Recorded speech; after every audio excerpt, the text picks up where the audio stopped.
वास्तव में झारखंड के बहुत ही अच्छे जनप्रिय नेता हैं। इनके बारे में जो भी जितना भी तारीफ किया जाए कम है, समय कम है।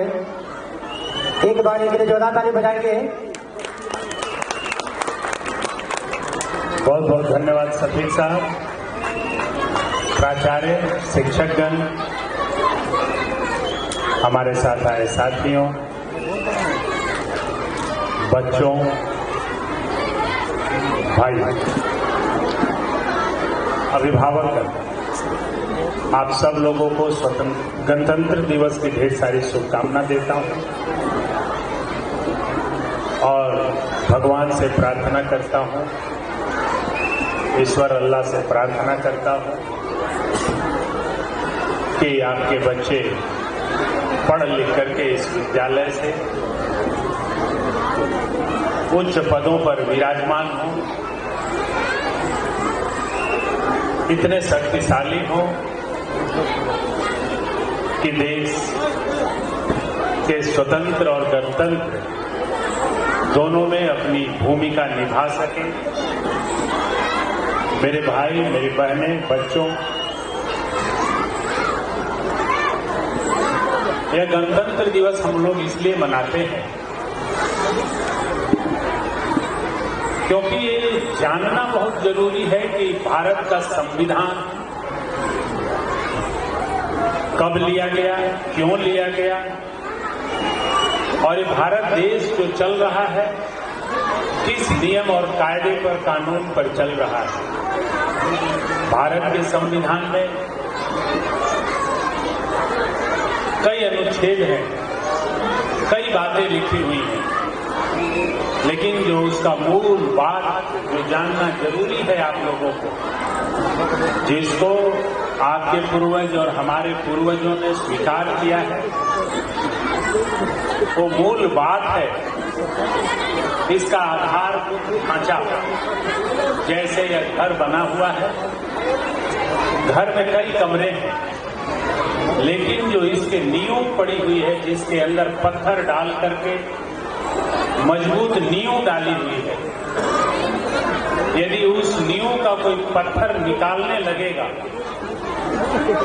तो यह बिल्डिंग के जिस चीज पर खतरा हो जाएगा, बिल्डिंग के गिरने का भय हो जाएगा।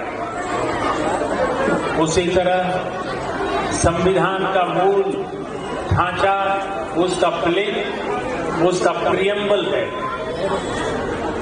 जिसमें लिखा हुआ है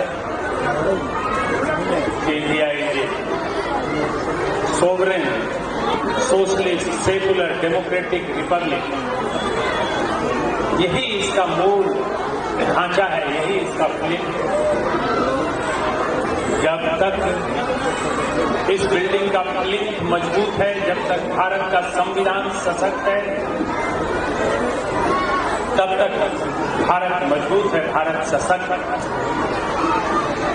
लेकिन जिस तरह किसी बिल्डिंग के प्लिंथ को, उसके पत्थरों को छेड़छाड़ करने से बिल्डिंग के अस्तित्व पर खतरा होता है, तो संविधान के मूल ढांचों को छेड़छाड़ करने से भारत के सोवरेन, उसके अस्तित्व, उसके सोवरेनिटी पे, उसकी अखंडता पे खतरा मंडराने लगेगा। इसलिए मेरे भाई, मेरी बहनें, बच्चों, साथियों, आज यह दिन है संकल्प लेने का कि यह तिरंगा जो हमारी स्वतंत्रता का प्रतीक है, यह इसी तरह फहराता रहे, लहराता रहे और इसके शान में तन मन धन से हम खड़े रहे। भारत का संविधान उसी पवित्र ग्रंथ की तरह सुरक्षित रहे, संरक्षित रहे, ताकि हमारा देश का सोवरेनिटी, इसकी एकता, अखंडता मजबूत रहे। आप सब लोगों को एक बार और शुभकामना देते हुए इन्हीं संकल्पों के साथ कि जो लोग यहाँ बैठे हैं सभी इस संकल्प को दोहराएं और इसको आत्मसात करें कि हमें स्वतंत्रता रूपी झंडा और गणतंत्र रूपी व संविधान दोनों की सुरक्षा में, दोनों के लिए संकल्प लेना है। बहुत बहुत धन्यवाद। प्रणाम, आदाब, जोहार।